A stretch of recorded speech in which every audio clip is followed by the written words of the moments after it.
Hello दोस्तों नमस्कार। Target exam में मैं अंकित विदुड़ी आपका स्वागत करता हूं। और जो चैनल पर नए आए हैं वीडियो को लाइक कर दें और चैनल को सब्सक्राइब कर दें। और मैं आपको बता दूं दिल्ली पुलिस कांस्टेबल के जो प्रीवियस ईयर के जीएस के क्वेश्चन आए थे वो इस वीडियो में मैं कराने वाला हूं। इस वीडियो में 50 क्वेश्चन होंगे और ये 5वें नंबर का वीडियो है। बाकी वीडियो अगर नहीं देखे आप चैनल पर जाकर देख सकते हैं। पहला क्वेश्चन है, गोटीपुआ लोक नृत्य शैली निम्नलिखित में से किस राज्य से संबंधित है? तो इसका सही आंसर है उड़ीसा। ठीक है, तो गोटीपुआ लोक नृत्य शैली किससे संबंधित है? उड़ीसा से। दोस्तों ऐसे क्वेश्चन जो लोक नृत्य, पारंपरिक नृत्य जैसे लोकगीत या फिर उत्सव, त्योहार, फेस्टिवल जैसे क्वेश्चंस जो होते हैं या फिर मेले से संबंधित जो क्वेश्चन आ जाता है या फिर रिलीजियस प्लेसेस से जो क्वेश्चन पूछे जाते हैं या फिर चित्रकारी, पोशाक, जनजाति या फिर पुरस्कार जैसे टॉपिक से जो क्वेश्चन आते हैं वो आपके जो है काफ़ी डीपली क्वेश्चन पूछ लेता है एसएससी। और मैंने देखा है कि दिल्ली पुलिस कांस्टेबल के एग्ज़ाम में ये क्वेश्चंस काफ़ी ज़्यादा आते हैं। अगर मान लीजिए 50 नंबर के पूरा टोटल आपका जीएस का पोर्शन है, तो उसमें 3 या 4 क्वेश्चन ऐसे होते हैं जो इन टॉपिक से होते हैं। इससे ज़्यादा ही होते हैं ज़्यादातर। लेकिन जो है ये क्वेश्चन ऐसे होते हैं जो किसी भी स्टैटिक जीके की बुक में नहीं दिए होते हैं। जैसे लूसेंट की बुक है उसमें भी ये क्वेश्चन नहीं मिलेंगे और आप बोलते हो कि एग्ज़ाम में जो क्वेश्चन पूछे गए हैं वो लूसेंट की बुक से नहीं आ रहे हैं अब। तो इसका कारण यही है कि वो इन टॉपिक से क्वेश्चन आ जाते हैं और बच्चे समझते हैं कि ये बुक से नहीं आए क्योंकि वो ऑलरेडी बुक में रहते नहीं है। ठीक है, तो मैंने आपके लिए एक पीडीएफ तैयार करी है जिसमें इन टॉपिक से जो है जितने भी प्रीवियस ईयर में एसएससी ने जो भी क्वेश्चन पूछे हैं, जो भी आपके चाहे वो सीएचएसएल एग्जाम में पूछा गया हो या फिर एमटीएस में या फिर, क्योंकि ये क्वेश्चन भी जो है पहले भी आ चुका है, सीएचएसएल में आया है ये क्वेश्चन और फिर ये रिपीट करा है दिल्ली पुलिस कांस्टेबल में। ठीक है, तो ये क्वेश्चन आपके जो है बुक में नहीं मिलेंगे, लेकिन जो है मैंने इनके लिए एक पीडीएफ तैयार करी है जो कि कहाँ से मिलेगी आपको, मेरे टेलीग्राम चैनल को ज्वाइन कर लीजिए। वहाँ पर मैंने इसके बारे में इन्फॉर्मेशन दे रखी है तो आप वहाँ पर जाके चेक कर सकते हैं। और टेलीग्राम का लिंक इस वीडियो के डिस्क्रिप्शन में है। और चलिए नेक्स्ट क्वेश्चन की तरफ। तो नेक्स्ट क्वेश्चन है, निम्नलिखित में से कौन नियमों के माध्यम से राज्य लोक सेवा आयोग के सदस्यों की संख्या और उनकी सेवा की शर्तों का निर्धारण कर सकता है? तो इसका सही आंसर है राज्यपाल। ठीक है, राज्यपाल राज्य लोक सेवा आयोग के सदस्यों संख्या में कम या वृद्धि कर सकता है और उनकी सेवा में भी चेंजेस कर सकता है।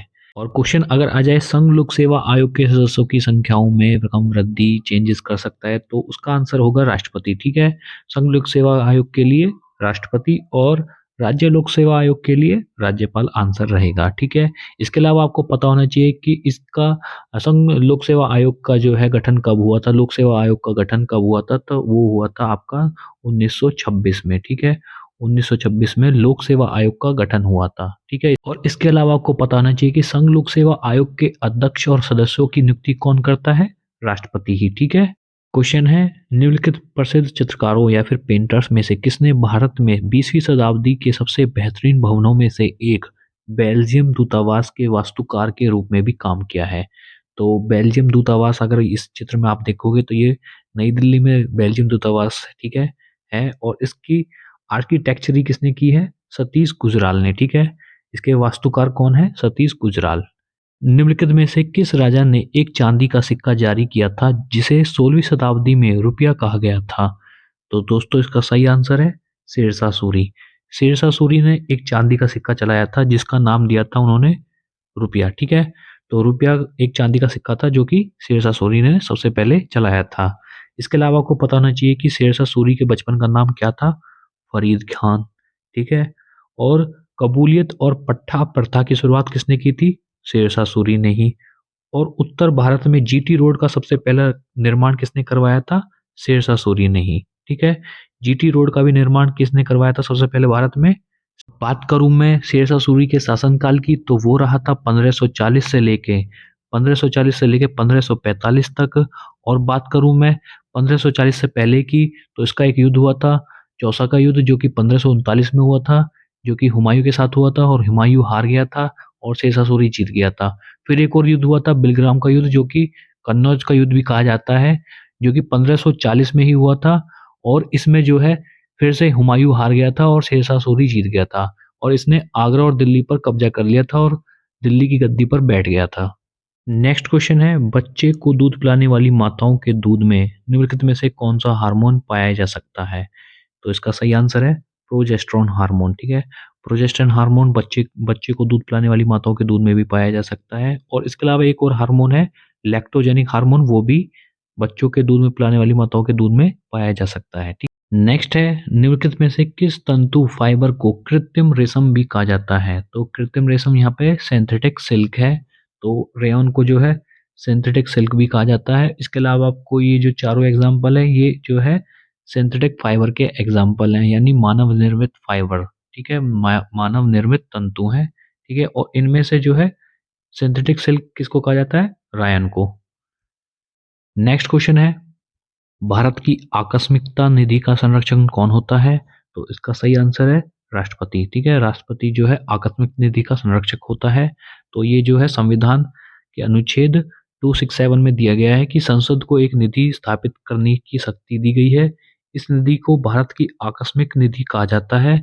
यह एक ऐसी निधि है जिसमें संसद द्वारा पारित कानूनों द्वारा समय समय पर धन जमा किया जाता है। यह निधि राष्ट्रपति के नियंत्रण में होती है तथा देश की आकस्मिक जरूरतों को पूरा करने के लिए राष्ट्रपति द्वारा इस निधि से सरकार को धन उपलब्ध कराया जाता है।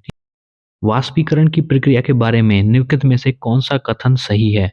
तो पहला कथन इसका सही आंसर है, जैसे कि तरल अवस्था है, मान लीजिए कोई तरल अवस्था है, अगर उसको हम गैसीय अवस्था में बदल देते हैं तो उसको क्या बोलते हैं? वाष्पीकरण की प्रक्रिया। ठीक है, तरल अवस्था जैसे मान लीजिए पानी है और उसको हम गैसीय फॉर्म में बदल देते हैं, यानी गैस की फॉर्म में बदल देते हैं, तो उसको बोलेंगे हम वाष्पीकरण यानी वेपराइजेशन।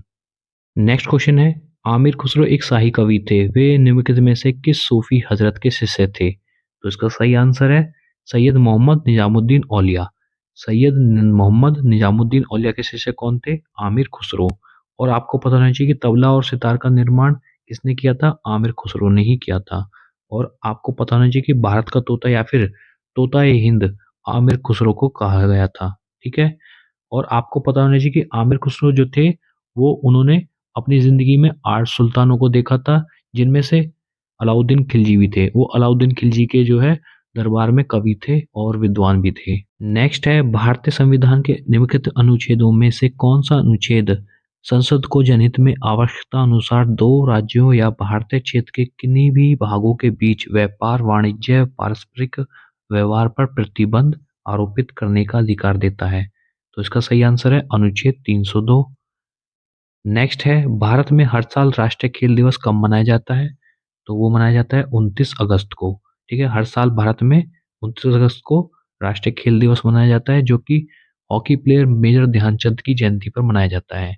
ठीक है, नेक्स्ट है निम्नलिखित में से कौन सी नदी उन 3 नदियों में से एक है जिनकी आपसी क्रिया के परिणाम स्वरूप उत्तरी मैदानों का निर्माण होता है?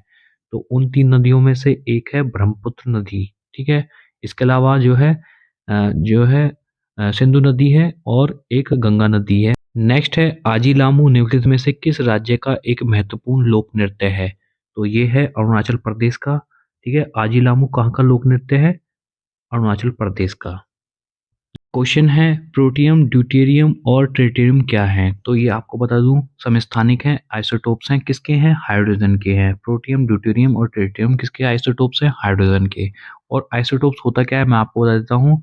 Items with same number of proton, अगर सेम नंबर ऑफ प्रोटॉन हो, मान लीजिए इसमें क्या है, इसमें 1 है, इसमें भी 1 है, इसमें भी 1 है, प्रोटॉनों की संख्या सब में एक एक है, लेकिन क्या है डिफरेंट नंबर ऑफ न्यूट्रॉन्स, लेकिन न्यूट्रॉन की संख्या सब में अलग है। इसमें जो है इसमें एक एक्स्ट्रा है, मतलब इसमें 1 है और इसमें 2 है, तो कुल मिलाकर इनका मास नंबर क्या हो जाएगा?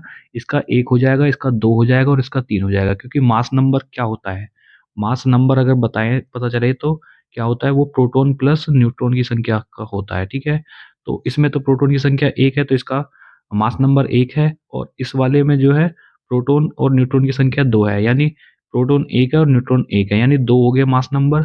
तो इसका क्या नाम है, मास नंबर क्या हो जाएगा? 2 हो जाएगा और इसका 3 हो जाएगा। 3 कैसे होगा? इसमें प्रोटॉन की संख्या 1 है लेकिन न्यूट्रॉन की संख्या 2 है। ठीक है, तो ये इसका मास नंबर क्या हो जाएगा? 3 हो जाएगा। ठीक है, ट्रिटियम का। क्वेश्चन है निम्नलिखित में से कौन सी प्रमुख नदी एक पूर्व की ओर बहने वाली नदी नहीं है? तो कृष्णा नदी, कावेरी नदी और गोदावरी नदी जो है आपकी पूर्व की ओर बहने वाली है। ठीक है, ये है ईस्ट और ये है वेस्ट। ठीक है, तो फिगर में देख सकते हैं यहाँ पर गोदावरी नदी है जो कि पूर्व की तरफ बहती है, कृष्णा नदी है वो भी आपकी पूर्व की तरफ बहती है, और वहीं कावेरी नदी है वो भी पूर्व की ओर बहती है। वहीं नर्मदा नदी जो है, जो आप फिगर में देख सकते हैं यहाँ पर पड़ती है, जो कि पूर्व से पश्चिम की ओर बहती है, और इसके साथ ताप्ती नदी भी है जो कि आपकी पूरब से पश्चिम की ओर बहती है। तो 2 नदियाँ हैं, ताप्ती और नर्मदा नदी, जो कि पूरब से पश्चिम की ओर बहती है। नेक्स्ट है ऑपरेशन फ्लड निम्नलिखित में से किससे संबंधित है? तो इसका सही आंसर है भारत के डेयरी उद्योग से। दोस्तों ये क्वेश्चन बहुत बार आता है, एसएससी ने बहुत बार पूछा है क्वेश्चन। ऑपरेशन फ्लड आपको लगेगा किसी राहत बचाव से संबंधित है, लेकिन इसका सही आंसर है भारत के डेयरी उद्योग से। नेक्स्ट है मुगल साम्राज्य पर जहांगीर का शासन किस काल में था? तो इसका सही आंसर है 1605 से लेकर 1627 तक। नेक्स्ट है निम्नलिखित में से कौन सा रोग प्रोटीन की कमी के कारण होता है? तो प्रोटीन की कमी के कारण कौन सा रोग होता है? क्वेशियोर जो कि प्रोटीन की कमी के कारण होता है, एनीमिया जो कि विटामिन B12 की कमी के कारण होता है, वहीं मैं बात करूं गोइटर जो कि आयोडीन की कमी के कारण होता है। नेक्स्ट है राज्यसभा के कितने सदस्य हर दूसरे साल सेवानिवृत्त हो जाते हैं और नए चुने गए सदस्य उनका स्थान ले लेते हैं? तो राज्यसभा में 1/3 सदस्य हर दूसरे साल सेवानिवृत्त हो जाते हैं और उनका स्थान दूसरे सदस्य ले लेते हैं। और बात करूं मैं राज्यसभा के सदस्यों की कार्यकाल की, तो वो होता है 6 वर्ष का, ठीक है। और राज्यसभा के सदस्य बनने के लिए जो है आपकी न्यूनतम आयु होनी चाहिए 30 वर्ष, ठीक है। राज्यसभा के सदस्य बनने के लिए कितने वर्ष की आयु होनी चाहिए? कम से कम 30 वर्ष। नेक्स्ट है महात्मा गांधी के मार्गदर्शन में बारदौली सत्याग्रह में किसानों के आंदोलन का नेतृत्व किसने किया था? तो इसका सही आंसर है सरदार वल्लभ भाई पटेल। नेक्स्ट है निम्नलिखित में से कौन सा अनुच्छेद संपत्ति के अधिकार से संबंधित है? तो संविधान का अनुच्छेद 300 ए इसका सही आंसर है, ठीक है, जो कि संपत्ति के अधिकार से संबंधित है, ठीक है। और आपको पता होना चाहिए कि जो संपत्ति का अधिकार है ये पहले मूल अधिकारों में आता था, लेकिन संविधान के 44वें संशोधन यानी 1978 में इसको जो है अनुच्छेद 300 ए में व्यवस्थित कर दिया था, जो कि अब ये एक सामान्य वैधानिक अधिकार रह गया है, ठीक है। नेक्स्ट है जब भारत स्वतंत्र हुआ उस समय भारतीय राष्ट्रीय कांग्रेस के अध्यक्ष कौन थे? तो ये भारतीय राष्ट्रीय कांग्रेस के अध्यक्ष कौन थे आजादी के समय? JB कृपलानी, ठीक है। नेक्स्ट है बहमनी साम्राज्य की स्थापना किसने की थी? तो इसका सही आंसर है अलाउद्दीन बेहमन शाह, ठीक है। अलाउद्दीन बेहमन शाह ने बहमनी साम्राज्य की स्थापना की थी। दोस्तों ये क्वेश्चन बहुत बार आता है, तो इसको जो तो ऐसे तरीका से याद कर लेना है। नेक्स्ट है निम्नलिखित में से कौन हिंदुस्तान रिपब्लिकन एसोसिएशन के महत्वपूर्ण सदस्य थे, जिन्होंने अपने साथियों के साथ काकोरी ट्रेन डकैती की थी? तो इनमें से जो है अशफाकुल्ला खां हैं, जिन्होंने काकोरी ट्रेन डकैती की थी। और इनके अलावा आपको मैं बता दूं, राम प्रसाद बिस्मिल, चंद्रशेखर आज़ाद और अशफाकुल्ला तो हो ही गए, राजेंद्र लाहिड़ी और रोशन सिंह, इन्होंने जो है इनके अलावा और भी सदस्य थे, लेकिन मेन यही हैं जिन्होंने 1925 9 अगस्त 1925 में काकोरी ट्रेन डकैती की थी। और इनमें से रामप्रसाद बिस्मिल, अशफाकुल्ला खां, राजेंद्र लाहौड़ी और रोशन सिंह, इनको 1927 में अंग्रेजों ने फांसी दे दी थी। और जो अशफाकुल्ला खां हैं, ये पहले ऐसे मुसलमान क्रांतिकारी रहे हैं जिनको अंग्रेजों ने फांसी दी थी, ठीक है, जिनको फांसी की सजा मिली थी, ऐसे पहले मुसलमान क्रांतिकारी थे। और बात करूं मैं हिंदुस्तान रिपब्लिकन एसोसिएशन के संस्थापक की, तो वो हैं सचिंद्र सान्याल, जिनको आजीवन की कारावास की सजा मिली थी काकोरी ट्रेन डकैती के केस में, ठीक है। नेक्स्ट है सालार जंग संग्रहालय निम्नलिखित में से किस शहर में स्थित है? तो ये है हैदराबाद में। तो सालार जंग संग्रहालय जो म्यूजियम है वो कहाँ पर है? हैदराबाद में। नेक्स्ट है आधार आधारित लेन देन के लिए आइरिस आइडेंटिफिकेशन की पेशकश करने वाला पहला बैंक निम्नलिखित में से कौन सा है? तो ये है एक्सिस बैंक। नेक्स्ट है निम्नलिखित में से कौन सी नदी अमरकंटक की पहाड़ियों से निकलती है? तो दोस्तों ये क्वेश्चन बहुत बार आता है, इसका सही आंसर है नर्मदा नदी, ठीक है। अमरकंटक की पहाड़ियाँ आप देख सकते हैं यहाँ पर स्थित है, ये लगभग यहाँ पर स्थित है। तो इन पहाड़ियों से कौन सी नदी निकलती है? नर्मदा नदी, जो कि यहाँ से निकलती है और इधर की तरफ बहती है, ठीक है। नर्मदा नदी भी निकलती है, एक सोन नदी भी अमरकंटक की पहाड़ियों से ही निकलती है। डैश उन विभिन्न पारिस्थितिकी तंत्रों का एक संग्रह है जिनमें एक समान जलवायु परिस्थितियां पाई जाती हैं। तो इसका सही आंसर है जीवोम यानी बायोम। अब बायोम क्या है मैं आपको बता देता हूँ। एक ऐसा क्षेत्र जिसमें उस क्षेत्र पर रहने वाली जितनी भी प्रजाति हैं, चाहे वो प्लांट हो या एनिमल हो, उनको एक एक उसमें वर्गीकृत किया गया है। किस हिसाब से वर्गीकृत किया गया है मैं आपको बता देता हूँ। टेम्परेचर के हिसाब से एक समान टेम्परेचर उन्हें मिला हो, मिट्टी यानी भूगोलिक स्थिति उनकी जहाँ पर वो रहते हैं उनकी भूगोलिक स्थिति एक समान रही हो, प्रकाश उन पर एक समान क्वांटिटी में प्रकाश पड़ा हो और पानी की मात्रा भी उन्हें समान तरीके से मिली हो, तो उनको एक समान वर्गीकृत क्षेत्र में वर्गीकृत किया गया है, तो उसको हम बोलते हैं बायोम। नेक्स्ट है सील किए जाने योग्य या खुले कांच के पात्र जिसमें मृदा और पादप होते हैं, यानी मिट्टी और पौधे होते हैं, जिन्हें रखरखाव के लिए खोलकर उनके अंदर के पादपों तक पहुंचाया जा सकता है। यानी हम उनको अगर कुछ उनका रखरखाव करना है, ठीक है, तो उनको खोलकर उनके अंदर पहुंचाया जा सकता है। उस डैश को क्या कहते हैं, ठीक है, तो उसको बोलते हैं टेरारियम। ठीक है, टेरारियम क्या होता है, जैसे कि एक्वेरियम होता है, एक्वेरियम आपने देखा होगा घरों में लगा होता है जिसमें मछलियाँ होती हैं, शीशे का एक पात्र होता है जिसमें मछलियाँ तैरती रहती हैं पानी में। तो ऐसा ही टेरारियम होता है जो किसका मिक्स है मिट्टी और पौधे का। ठीक है, ठीक है, ये खुला भी हो सकता है और सील पैक भी हो सकता है। तो ये फिगर में देख सकते हैं इस तरीका का होता है टेरारियम। नेक्स्ट है सर रिचर्ड स्टॉफर्ड क्रिप्स को भारतीय राजनीतिक समूह से सहयोग प्राप्त करने के लिए निम्नलिखित में से किस वर्ष भारत भेजा गया था। तो इनको भेजा गया था 1942 में। और दोस्तों ये क्वेश्चन इस तरीका से भी पूछा जा सकता है कि क्रिप्स मिशन भारत कब आया था। तो ये आए थे 1942। ठीक है, तो इसका सही आंसर 1942 है। नेक्स्ट है सम्राट अशोक निम्नलिखित में से किस राजवंश के शासक थे। तो मौर्य राजवंश के सम्राट अशोक शासक थे। और मौर्य वंश के संस्थापक कौन थे, चंद्रगुप्त मौर्य।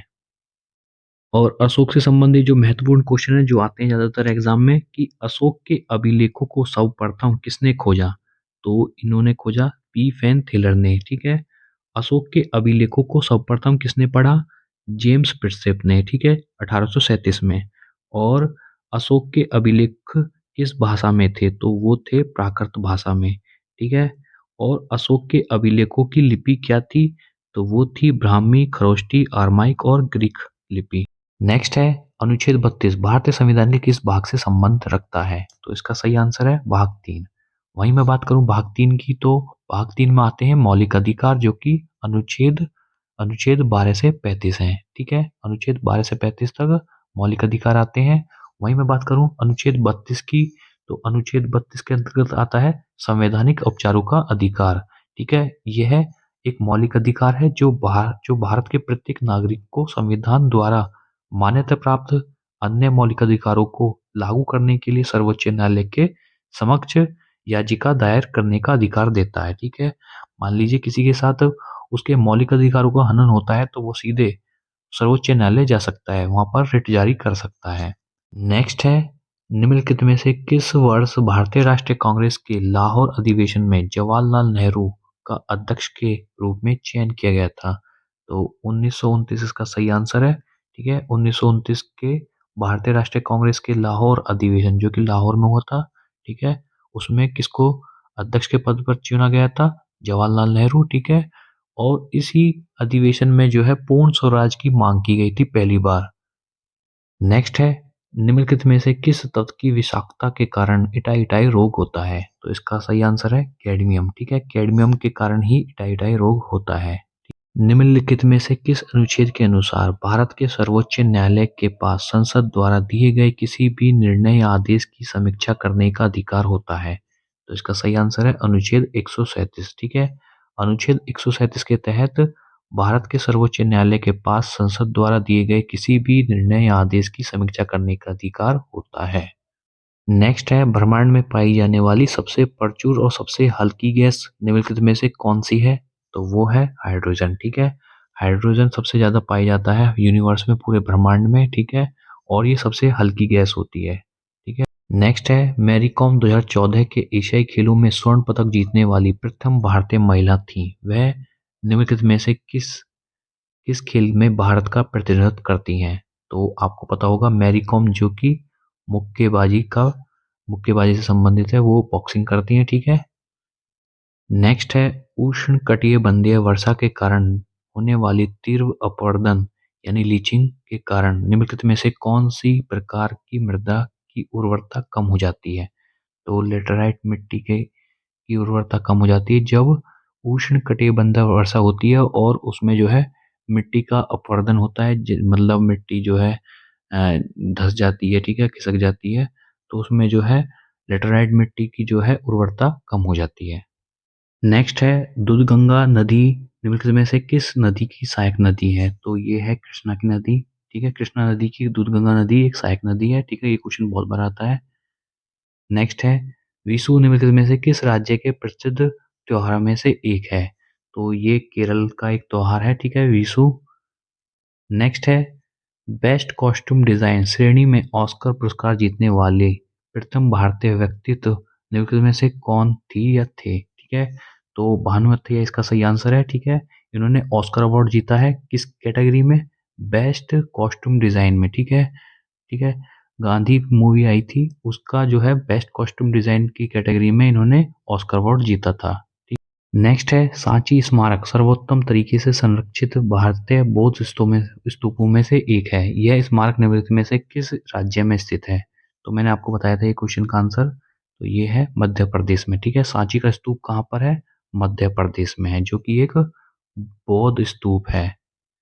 नेक्स्ट है खिलाड़ियों को अंतर्राष्ट्रीय स्तर की प्रतियोगिताओं में उत्कृष्ट मार्गदर्शन देने के लिए सक्षम करने हेतु लगातार उत्कृष्ट और सराहनीय कार्य करने वाले कोचों को सम्मानित करने के लिए निम्नलिखित में से कौन सा खेल पुरस्कार दिया जाता है।